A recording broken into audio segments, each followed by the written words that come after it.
Bueno, bienvenidas a todas las congresistas presentes. Como saben, muchas de ustedes, mi nombre es Rodolfo Benítez y soy coordinador del proyecto del Programa de las Naciones Unidas para el Desarrollo. Esta noche continuamos con el curso para parlamentarias del Bicentenario El Poder de Nuestra Representación, organizado por el PNUD en alianza con ONU Mujeres, el Jurado Nacional de Elecciones y la Agencia Española de Cooperación Internacional para el Desarrollo. Nuestra sexta sesión del curso trata sobre mecanismos de control parlamentario. Vamos a ver comisiones de investigación y especiales a cargo del señor César Delgado Guembes, a quien voy a presentar. El señor Delgado Guembes es abogado por la Pontificia Universidad Católica del Perú y magíster en Derecho, con mención en investigación jurídica por la misma universidad. Cuenta con estudios de pregrado en filosofía y de maestría en sociología y ciencia política en la Pontificia Universidad Católica del Perú. Es además profesor universitario en las materias propias del régimen de organización constitucional del Estado, derecho parlamentario, procesos parlamentarios, gestión parlamentaria y organización parlamentaria. Asimismo, el señor Delgado Guembes es autor o coautor de 14 libros sobre temas parlamentarios y de decenas de artículos sobre temas constitucionales y parlamentarios en revistas especializadas de Perú y España, Italia y Chile. Adicionalmente, ha sido funcionario del Congreso peruano desde 1980.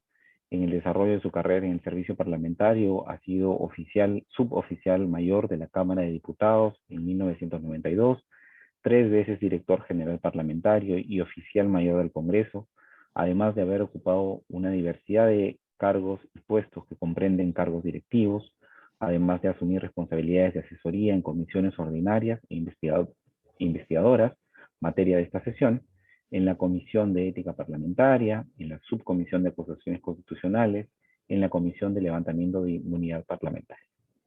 El señor Delgado Guembes cesó en el servicio parlamentario en diciembre del 2019 y es actualmente dedicado a consultoría en temas parlamentarios. Sin más preámbulos, le voy a dar pase al señor Delgado Guembes, a quien agradezco por amablemente aceptar acompañarnos esta noche para que pueda iniciar con la sesión. Muchas gracias y bienvenidas todos. Muy buenas noches. Muchas gracias por la invitación y la oportunidad que tengo de compartir con las señoras parlamentarias esta exposición en la que vamos a abordar un tema que es crítico, en particular para nuestro régimen republicano y democrático de gobierno.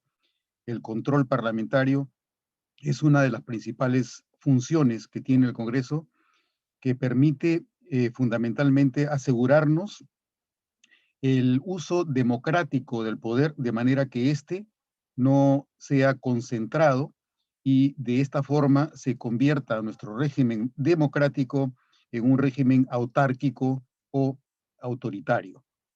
Entonces, las comisiones investigadoras son parte de este esquema.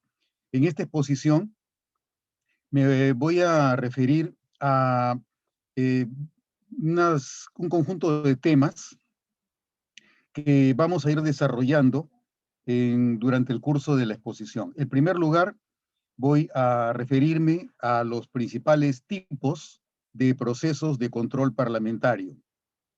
La segunda parte, me voy a referir al perfil constitucional de las comisiones investigadoras.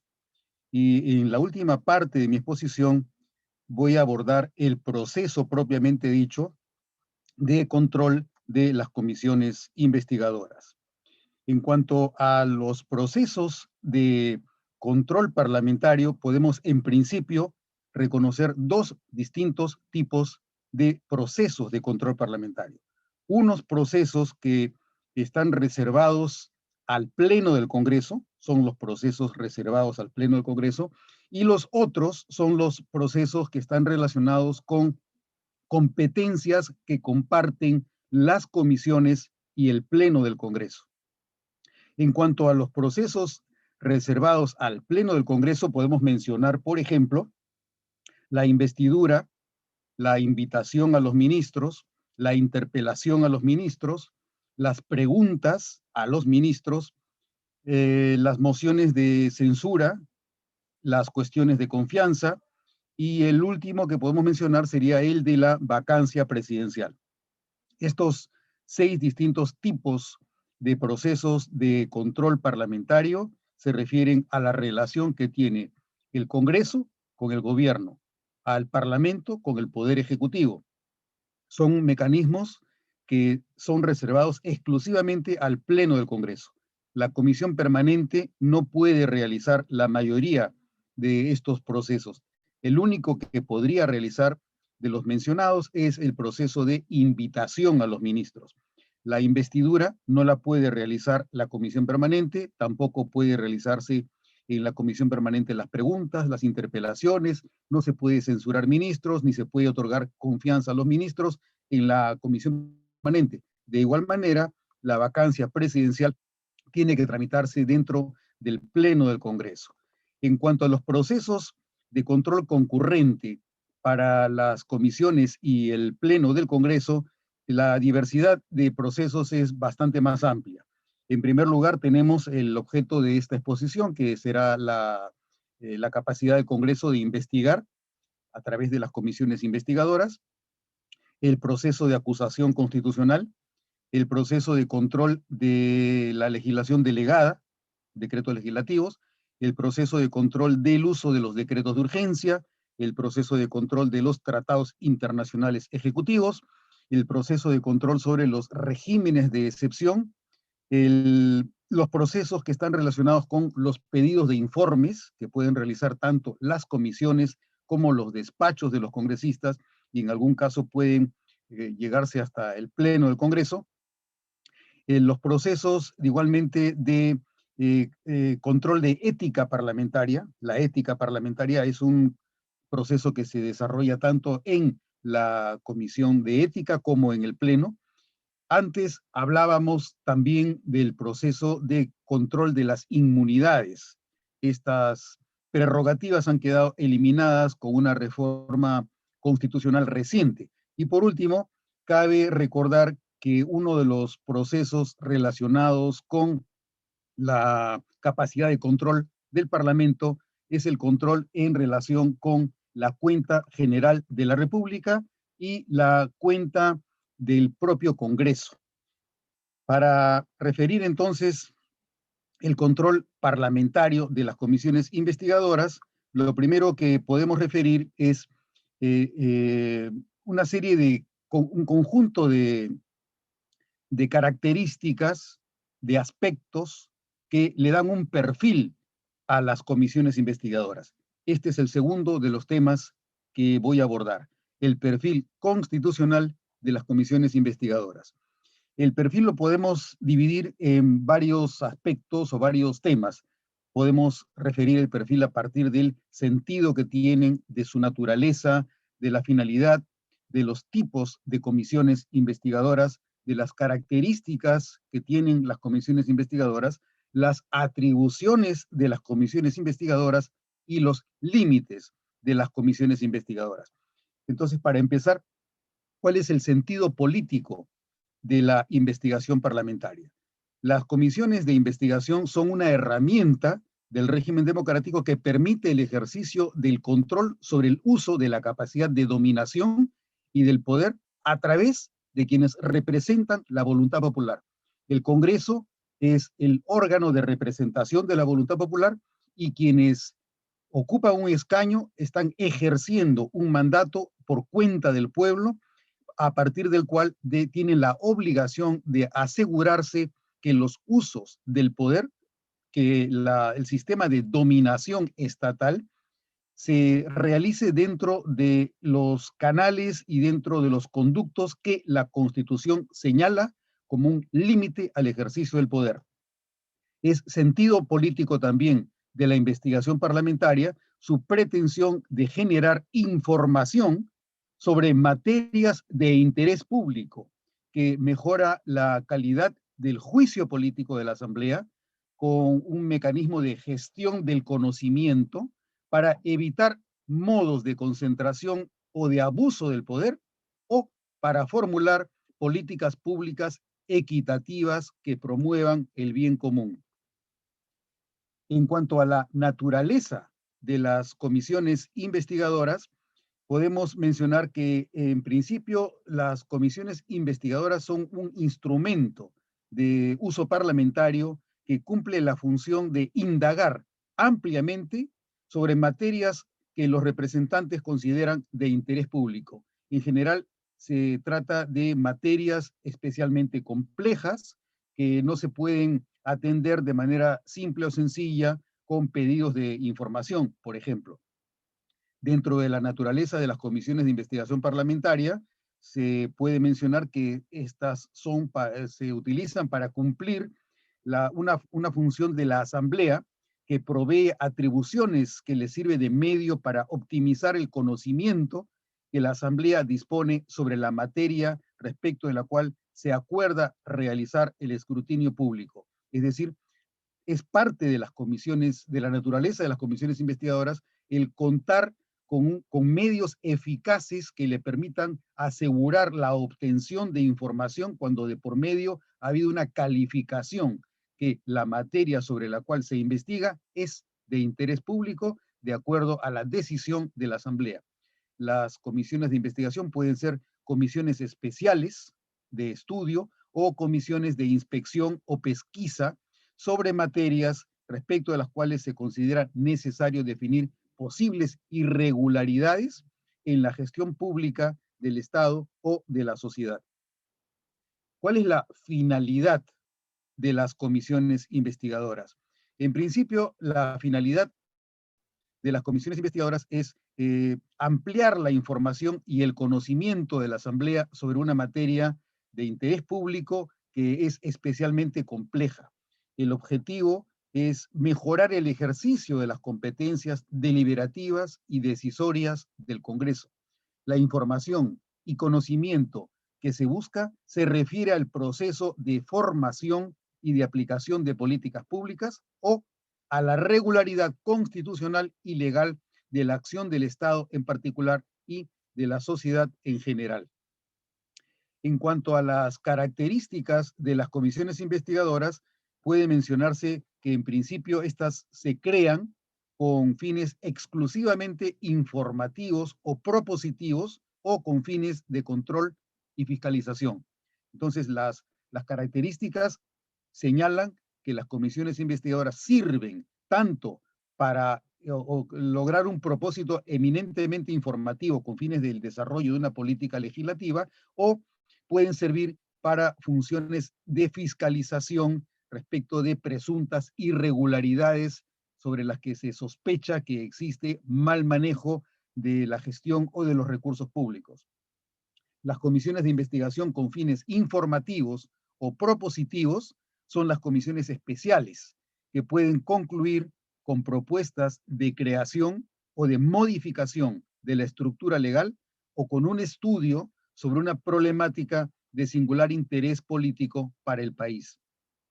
Y en cuanto al otro tipo de comisiones de investigación, las comisiones de investigación propiamente dicha, que tienen fines de control o de fiscalización, se realizan pesquisas o se realizan indagaciones sobre la acción pública en la que se presume actos u omisiones funcionales que suponen la exigencia de sanción y de responsabilidades a los operadores de los procesos políticos investigados.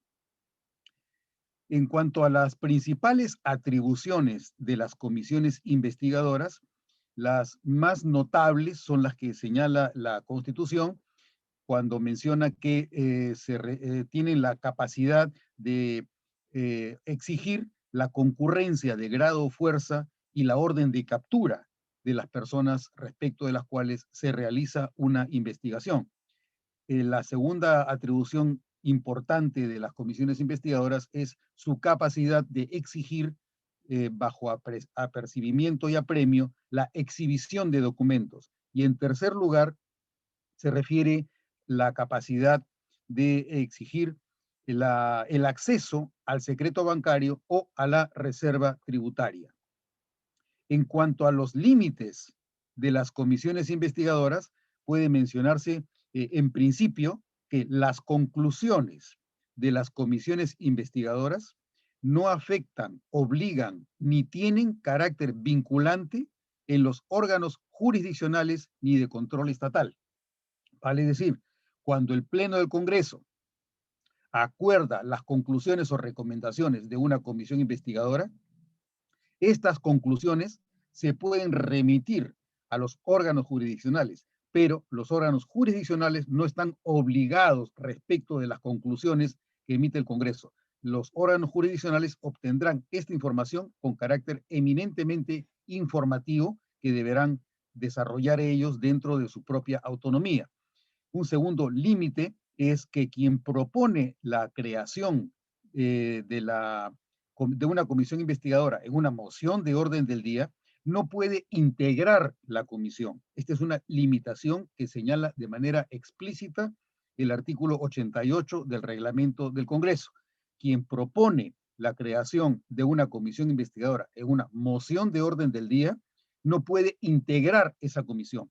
Esta es una variación respecto de nuestra historia, porque hasta el año 1992, en el régimen bicameral, se entendía que era todo lo contrario.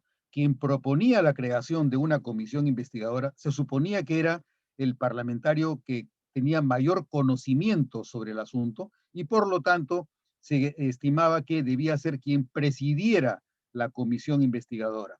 En el parlamento que se inicia con el régimen unicameral se ha invertido la figura. Más bien se quiere evitar que quien conozca el tema sobre el que se pide la investigación no forme parte de la comisión investigadora porque puede afectar subjetivamente el desarrollo de la investigación. Una tercera limitación es que si una comisión ordinaria solicita facultades de comisión investigadora y el Pleno le acuerda estas facultades, la limitación antes señalada, en el sentido de que quien propone la creación de una comisión investigadora no puede conformar la comisión investigadora, esta limitación no afecta los pedidos de las comisiones ordinarias que solicitan facultades de comisión investigadora. Cuando el Pleno le otorga facultades de comisión investigadora a una comisión ordinaria, la comisión ordinaria cuyo propósito es fundamentalmente legislativo, se convierte en un régimen bimodal, porque la comisión ordinaria, a la vez que tendrá una agenda de naturaleza legislativa, también cumplirá funciones de control político. Pero esta función de control político no está afectada por el impedimento que señala el reglamento respecto a la conformación de la comisión que realiza la investigación. La cuarta limitación de las comisiones investigadoras es que los miembros de la subcomisión de acusaciones constitucionales no pueden presentar denuncias constitucionales. Esta limitación es relevante porque en muchos casos los miembros de la comisión investigadora concluyen en la sugerencia de que se denuncie constitucionalmente a alguno de los funcionarios que prevé la Constitución en el artículo 99, artículo referido a la acusación constitucional, sea en la modalidad de antejuicio político o de juicio político por delitos cometidos en el ejercicio de la función o por infracciones de la Constitución, y como consecuencia de esta conclusión debe presentarse una denuncia ante la subcomisión de acusaciones constitucionales, que es un órgano de la comisión permanente. Entonces, quienes son miembros de la subcomisión de acusaciones constitucionales durante el periodo de su mandato, a veces puede ocurrir que haya congresistas que sean miembros de la subcomisión de acusaciones constitucionales durante los 5 años, pero también cabe que solamente lo sean por un año, mientras que los congresistas son miembros de la subcomisión de acusaciones constitucionales, están impedidos de presentar denuncias constitucionales. La siguiente limitación es una restricción de carácter eminentemente normativo, que está relacionada con el debido proceso parlamentario. Las comisiones investigadoras deben asegurarse que en el proceso de su investigación cumplen con las reglas del debido proceso parlamentario. Por último, otra limitación de las comisiones investigadoras es el reconocimiento de los derechos constitucionalmente protegidos. Entre estos derechos están el derecho a la fama, al nombre, a la reputación, el derecho a la intimidad, el derecho al honor, el secreto bancario y la reserva tributaria. Si ocurre que una comisión investigadora tiene acceso por circunstancias propias de la investigación a alguno de estos derechos constitucionalmente protegidos, existe la obligación a no revelar públicamente, sino aquello que es materia de la investigación, quedando a salvo los derechos que están relacionados con la intimidad de las personas, su honor, su fama, al igual que también otros derechos que no son relacionados con la persona, como pueden ser la seguridad nacional y la defensa del Estado. En cuanto al proceso propiamente dicho de control en las comisiones investigadoras, luego de haber referido la diferencia que existe entre las comisiones especiales, que tienen fines propositivos o tienen fines eminentemente de estudio. En la doctrina internacional se conoce a estas comisiones especiales como comisiones de estudio o comisiones de enquete, comisiones de encuesta. Se traduce en el derecho hispano. Las comisiones de encuesta son las que se dedican a fines eminentemente de estudio para indagar sobre una materia determinada y proveer de información y de conocimiento a la asamblea. Son espacios en los que los congresistas se abocan al estudio de una materia problemática para el país, como consecuencia de lo cual pueden desarrollar políticas, conclusiones y eventualmente incluso piezas de legislación con las cuales se pretende proponer la remediación de la problemática nacional estudiada, investigada o analizada por la comisión especial. Las comisiones investigadoras, propiamente dichas, en sentido estricto, son las que se refieren al control sobre irregularidades de naturaleza constitucional o legal. Hay una gran tendencia en el uso de las comisiones investigadoras con fines de vendetta y otras que son eminentemente con fines de detectar la regularidad. Esta es una distinción que parte de la intencionalidad política que puedan tener quienes la proponen. Es una práctica que no es muy recomendable el utilizar las comisiones investigadoras con fines de vendetta. Es decir, es mi enemigo político, entonces voy a crear una comisión investigadora para ver en qué ha fallado, con el objetivo de demostrar que hay que sancionarlo, que hay que castigarlo, que hay que penalizarlo. El criterio eminentemente punitivo contra quienes son mis adversarios políticos no es una buena práctica parlamentaria, no obstante que en muchos casos se utiliza a menudo. Entonces, refiriéndonos de manera explícita al proceso de control a cargo de las comisiones investigadoras, podemos mencionar que este proceso de investigación está marcado por 4 etapas. La primera es la etapa constitutiva, la segunda es la etapa indagatoria, la tercera es la etapa deliberativa y la cuarta es la etapa decisoria. Entonces, la etapa constitutiva es la que está relacionada con el proceso de creación de la comisión investigadora. La etapa constitutiva puede dividirse digamos que en fases. El proceso de constitución de la comisión investigadora pasa por una fase preliminar, donde los supuestos o requisitos son, primero, que se haya encontrado alguna irregularidad en la gestión pública de una entidad estatal, una irregularidad en el uso de recursos públicos o una cuestión general de interés público. En cuanto a los requisitos propiamente dichos, debe generarse a través de la existencia de hechos que es necesario esclarecer, normas o políticas cuya aplicación sea necesario examinar o corregir, y una conducta funcionalmente cuestionable que pueda ser necesario sancionar. Eso es entonces en cuanto a la fase preliminar, es decir, en la etapa anterior a la constitución de la comisión investigadora. En la etapa constitutiva, en su fase postulatoria, encontramos requisitos como de carácter formal, como la necesidad de que para crear la comisión investigadora exista una moción de orden del día. En la moción de orden del día debe constar la exposición de hechos que requieren investigación, la argumentación y sustento del interés público de los hechos relevados, el fundamento normativo a partir del cual se presume la irregularidad, la propuesta de acuerdo creando la comisión investigadora, esto va en la parte resolutiva, en la fórmula resolutiva de la moción de orden del día, y por último, la presentación de la moción de orden del día en mesa de partes o en la oficina de trámite documentario.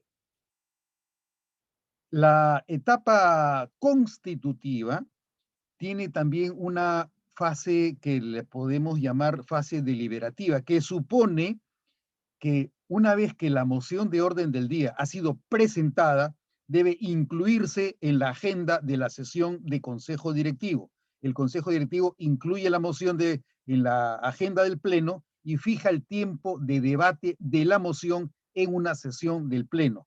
La agenda, que es preparada por el consejo directivo, es puesta en conocimiento de los congresistas con 24 horas de anticipación a la fecha para la que se convoca la sesión del pleno. Una vez el tema se pone a debate en la sesión en el pleno, el presidente concede el uso de la palabra al autor de la moción de orden del día con la que se propone la creación de la comisión investigadora hasta por 5 minutos. Luego de lo cual, el presidente concede el uso de la palabra a quienes se opongan a la creación de la comisión investigadora a razón de 1 minuto por cada opositor, por no más de 5 minutos en total. Por último, cuando concluye la etapa deliberativa en esta etapa constitutiva, la moción de orden del día es puesta al voto. Las mociones pasan por lo general por 2 votaciones. Primero es la votación de la admisión y luego que se ha admitido la moción de orden del día, debe debatirse y votarse la aprobación de la moción admitida. En el caso de nuestro reglamento, el artículo 88 señala que las mociones de orden del día con las que se crea una comisión investigadora se admiten y se aprueban con el voto del 35% de los miembros del Congreso. Es decir, con 46 votos de los congresistas se puede admitir la moción con la que se propone la creación de una comisión investigadora y también se aprueba la creación de la comisión investigadora. Se necesitan 46 votos para admitirla y para aprobarla. Una vez que existe el acuerdo de crear la comisión investigadora, la siguiente etapa dentro de esta fase constitutiva supone que el Pleno debe designar a los integrantes de la comisión. De acuerdo al reglamento, los integrantes de una comisión investigadora deben ser entre 5 y 9 miembros a propuesta del presidente del Congreso según criterios de pluralidad y de proporcionalidad. Sin embargo, aun cuando el reglamento le adjudica esta responsabilidad al presidente del Congreso, la práctica corriente es que el presidente no lo hace a su solo arbitrio, sino que coordina con los voceros de los distintos grupos parlamentarios para que le propongan quiénes serían los integrantes.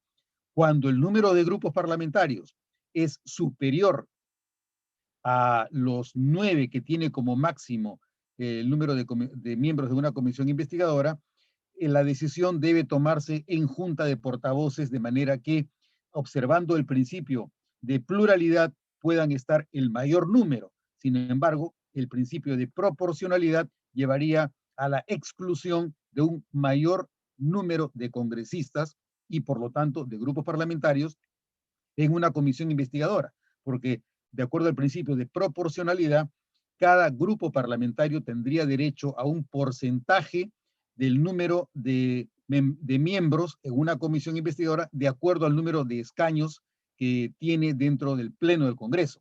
Entonces, tiene que conjugarse entre los distintos voceros de los grupos parlamentarios si se observará el criterio rígido de la proporcionalidad o si se dará paso a la pluralidad. Y si es que el número de grupos parlamentarios es mayor que el número de miembros máximo que puede tener la comisión investigadora, deben ponerse de acuerdo para determinar cuál de los grupos quedará fuera de la membresía en la creación de una comisión investigadora. Una vez que se designa a los integrantes de la comisión investigadora, el Pleno debe fijar el plazo que le fija a la comisión para que presente su informe. El Pleno, una vez que acuerda quiénes son los integrantes y el plazo que tiene, esta información se comunica mediante oficio a los miembros de la comisión investigadora, de forma que los integrantes puedan convocarse y puedan instalar la comisión. Hay una citación de instalación a la comisión para que las funciones comiencen a desarrollarse de manera regular.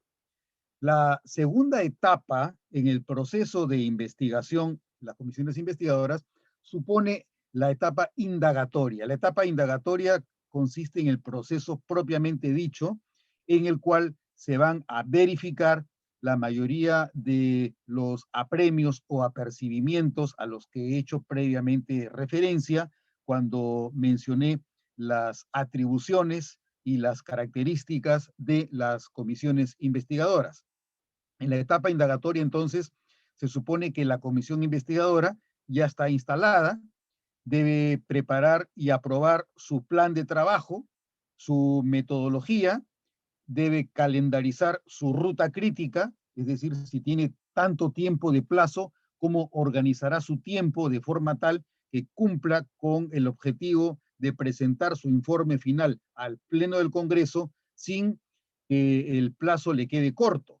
Entonces, se supone que aquí hay una exigencia especial en la capacidad que tienen los miembros de las comisiones investigadoras para utilizar una metodología de acuerdo a un plan que asegure que el objetivo, que es presentar un informe final dentro de plazo, pueda cumplirse. Si el plan de trabajo supone una agenda demasiado pormenorizada, de forma tal que las actividades que pretenda realizar excedan el plazo, lo cual suele ocurrir, cabe que la comisión presente un informe final, un informe preliminar, adjuntando el pedido de prórroga de plazo. Mientras que este análisis se realiza, lo regular es que durante la etapa indagatoria, la comisión cite a los presuntos responsables, a los invitados, a los testigos, a los peritos, según el cronograma que tenga, además de enviar oficios y solicitudes de información a entidades y personas que cuentan con datos y evidencia pertinentes. Esta solicitud de información puede solicitarse a particulares, tanto como a entidades propiamente estatales. Cuando la comisión investigadora requiere la concurrencia de una persona que no viva en la capital de la República, el reglamento prevé que se le puede pagar el pasaje y la estadía de forma que cumpla con el requerimiento que le formula la comisión investigadora. Una vez que se ha copiado la información, que puede tener carácter documental o puede tener carácter oral a través de los testigos, invitados, de los propios investigados, la comisión debe darse un tiempo para realizar el análisis y valoración de los datos y de la evidencia.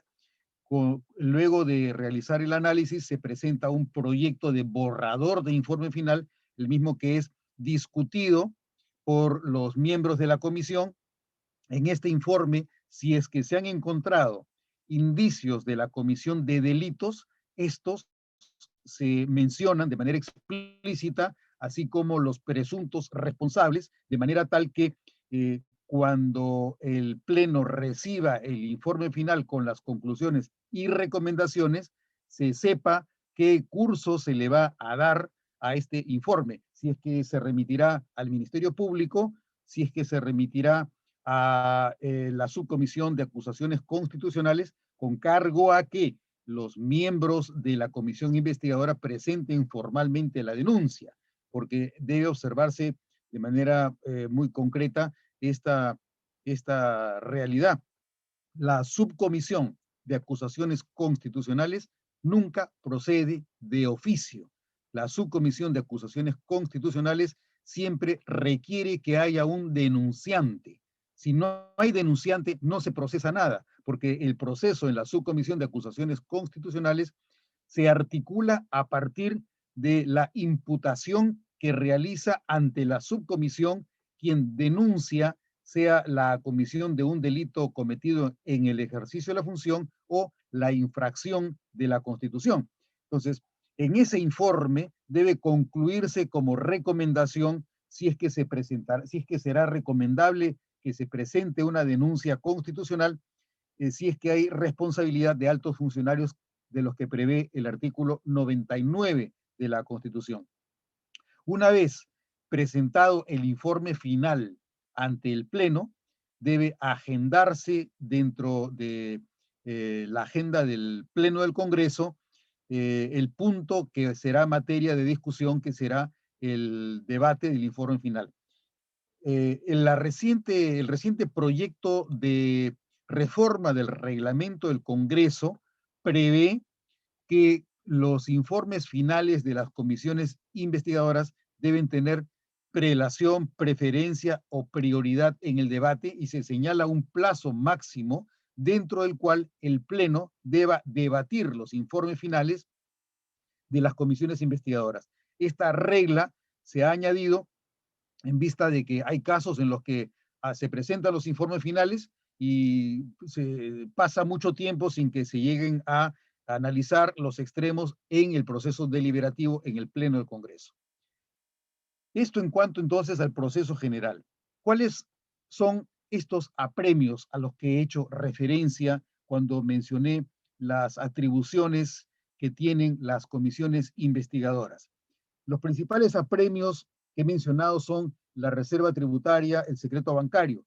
Estas dos atribuciones que tienen las comisiones investigadoras respecto de materia tributaria o de materia bancaria deben ser remitidos tanto a la SUNAT para que evalúe el levantamiento de la reserva tributaria como a la Superintendencia de Banca y Seguros para que evalúe el levantamiento del secreto bancario. Cuando se presenta la solicitud de apremio para el levantamiento de la reserva tributaria o del secreto bancario, lo que se suele exigir de manera que una y otra de estas entidades, la SUNAT y la SBS, procedan a conceder lo que se les solicita, es decir, el levantamiento de la reserva o del secreto bancario, se acompaña usualmente la moción de orden del día, un oficio del oficial mayor con el pedido del levantamiento, el acuerdo de la comisión. De acuerdo al reglamento del Congreso, se señala que este acuerdo de la comisión investigadora para el levantamiento de la reserva tributaria o del secreto bancario debe ser formulado por lo menos por 2 miembros de la comisión investigadora y debe este pedido ser acordado por la mayoría legal de miembros de la comisión investigadora. Y por último, se adjunta igualmente a la SUNAT y a la SBS el quórum de la sesión en que se toma el acuerdo. En cuanto al apremio relacionado con la conducción por la fuerza pública, de acuerdo al reglamento del Congreso, se estima que este tipo de casos se presenta ante un supuesto de inconcurrencia en el que el citado no comparece en el día y la hora señalado en la notificación.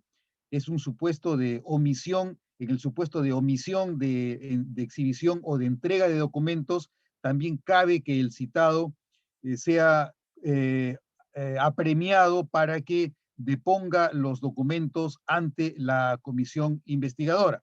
Los requisitos que se suele exigir y que se suele cumplir como parte de la práctica parlamentaria para solicitar la conducción por la fuerza pública son que este pedido debe tramitarse ante un juez adjuntando el cargo de las notificaciones de apercibimiento en el domicilio del citado.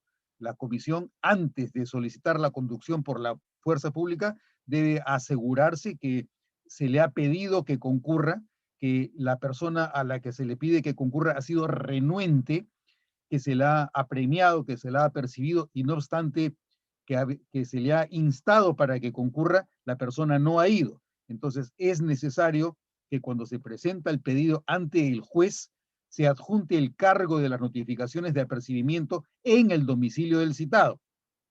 El oficio tiene que ser un oficio motivado en el que se le pida al juez la razón por la cual es necesaria la conducción por la fuerza pública en atención a las condiciones de renuencia que se han detectado.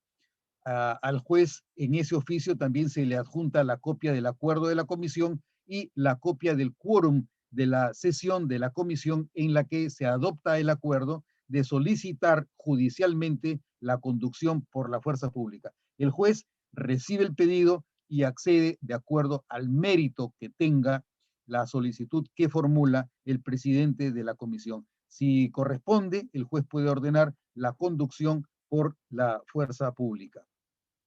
En cuanto al apremio de allanamiento de domicilios y locales, que también es otro de los apremios que pueden realizar las comisiones investigadoras, esto ocurre cuando el supuesto es que la persona a la que se solicita, respecto de la que se solicita el allanamiento, posee libros, archivos, documentos y registros. Los libros, archivos, documentos y registros deben guardar relación con el objeto de la investigación. Se debe saber que esa información está en posesión de la persona cuyo allanamiento de domicilio se solicita y que estos documentos guardan relación con la investigación que lleva a cabo la comisión investigadora. Los requisitos para proceder al allanamiento de domicilios y de locales son que nuevamente que se envíe al juez un cargo de las notificaciones de apercibimiento de entrega al citado, la constancia de la omisión al cumplimiento del requerimiento, el oficio debe ser un oficio motivado al juez y debe adjuntarse igualmente copia del acuerdo de la comisión con el señalamiento del quórum con el cual se adoptó el acuerdo de solicitar el allanamiento del domicilio y del local. El juez, ante el mérito de este pedido, accede o no, evaluando los argumentos que haya presentado la comisión investigadora ante su despacho. Existe otro apremio bastante grave también, muy pocas veces utilizado, que es la orden de captura. La orden de captura se presenta cuando el citado, a pesar de habérsele apercibido para que concurra de grado fuerza, ha sido renuente incluso frente al mandato judicial. En ese caso, se utiliza el mecanismo de que el Poder Judicial disponga que la policía ubique a la persona, la capture, la detenga y la ponga a disposición del presidente de la comisión investigadora en un centro de detención. Una vez que se ha concluido con todo el uso de los apremios que han permitido la obtención coactiva de información, se produce la tercera etapa dentro del proceso de investigación de las comisiones investigadoras. La tercera etapa es la etapa deliberativa. La etapa deliberativa empieza con el proceso de suscripción del informe con mayoría de firmas de los integrantes de la comisión, además de la rúbrica del secretario. Este es un requisito que señala el reglamento del Congreso. En muchos casos, los miembros de la comisión investigadora suelen objetar que se les exija cuando el congresista es secretario de la comisión, suelen objetar que en su condición de secretario rubrique el informe. Esta exigencia de la rúbrica es simplemente para validar, para formalizar que efectivamente ese es el informe final y que cada una de las páginas contiene el documento que ha sido materia del acuerdo, de la deliberación de la comisión investigadora. Entonces, se requiere el informe con la firma del informe con la mayoría de los miembros de la comisión investigadora.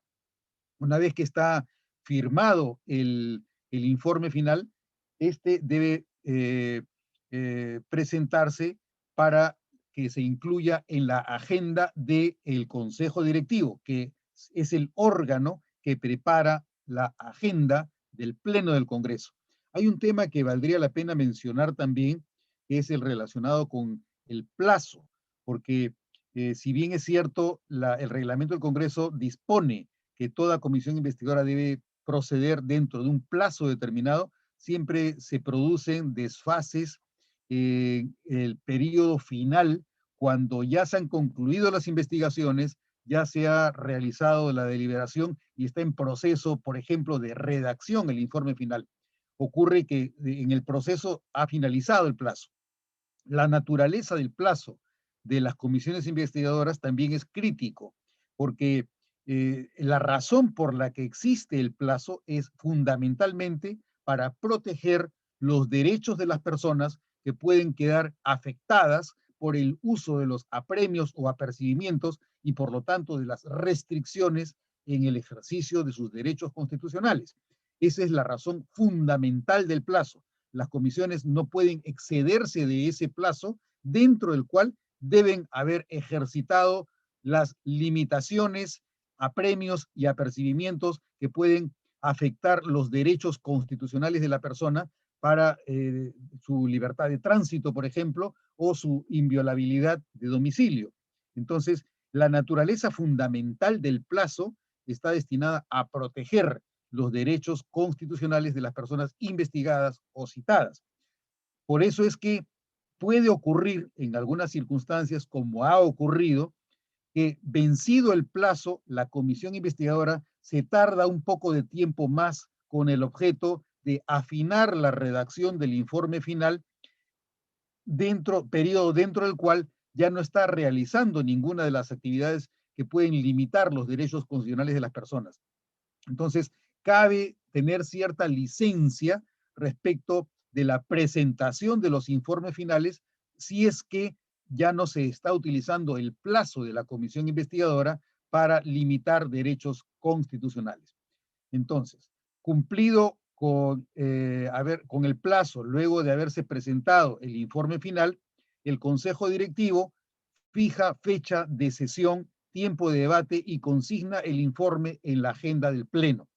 Como digo, con la reciente propuesta de reforma del reglamento del Congreso, que actualmente está en el orden del día del Pleno, en lo sucesivo no será necesario que el Consejo Directivo fije fecha, porque de acuerdo al reglamento se prevé que una vez presentado el informe final, este informe final debe ser debatido en la siguiente sesión en la que haya pleno. Esta es una exigencia que prevé el reglamento del Congreso.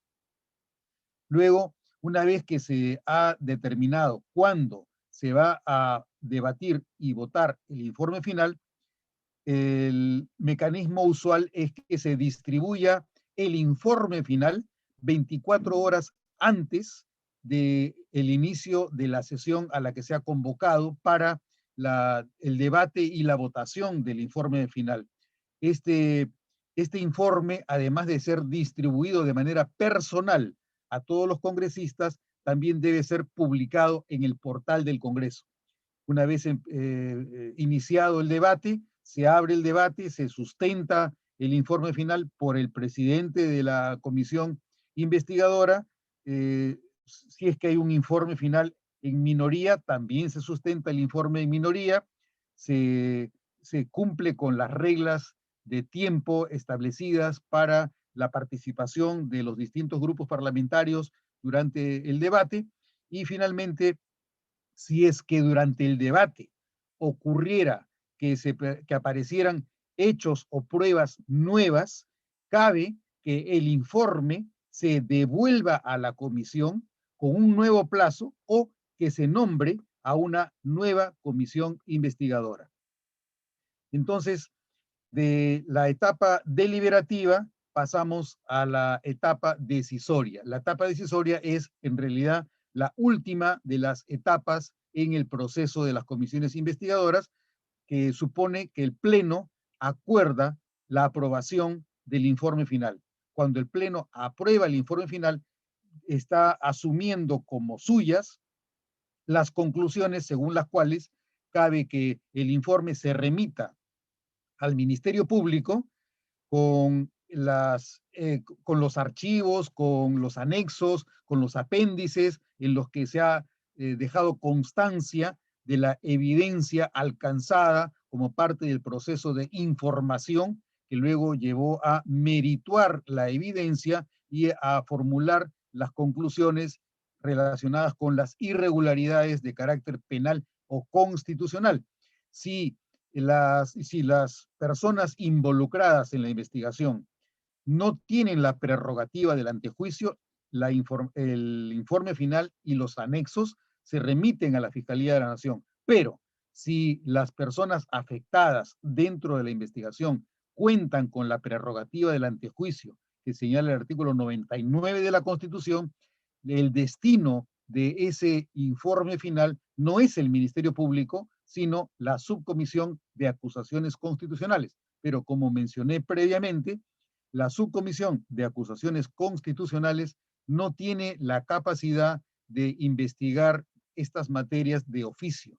Requiere que haya alguien que haga suya la denuncia y que la presente de manera personal, de forma tal que cuando la Subcomisión de Acusaciones Constitucionales inicie el proceso, cuente con quien y haga imputaciones a partir de los datos, evidencia e información que se haya podido acopiar dentro del proceso de investigación.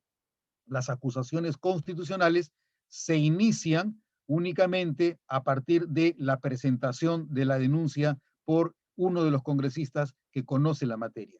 Con esta exposición doy por concluida mi charla y por supuesto, si ustedes necesitan hacer algún tipo de aclaración, pregunta, estoy con la mejor de las disposiciones para escucharlos.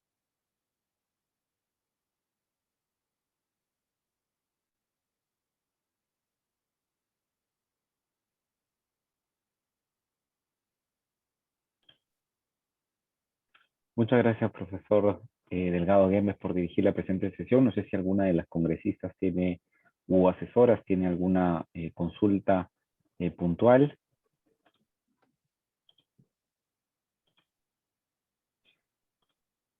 Si no es el caso, entonces le agradecemos muchísimo al profesor Delgado Guemes por su participación el día de hoy. Queremos recordarles a las congresistas que pueden inscribir también a sus asesoras a través de el WhatsApp que se les ha otorgado y también el correo electrónico. Vamos a esperar unos minutitos para que entre el siguiente docente y nuevamente agradecerle al docente César Delgado Guembes. Buenas Muchas tardes. gracias. Buenas noches. Hasta luego. Muchas gracias. Gracias.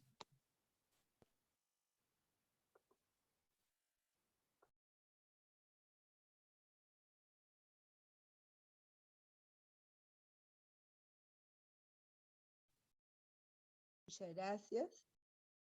Excelente su exposición. Esperamos contar con su asesoría. Muchas gracias.